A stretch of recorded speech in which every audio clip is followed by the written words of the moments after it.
Headlines చూద్దాం.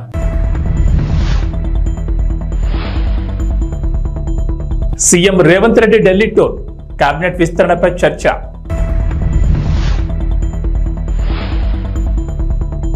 అక్కా చెల్లెమ్మలను కించపరిచే ఉద్దేశం లేదు, కావాలని ఆ కామెంట్లు చేయలేదు, విచారం వ్యక్తం చేస్తున్న కేటీఆర్. ఏపీలో అన్నా క్యాంటీన్లకు విరాళాలు, ఓ దాత 3 ఎకరాల్లో కిచెన్ ఏర్పాటు, మరికొంతమంది విరాళాలు అందజేత.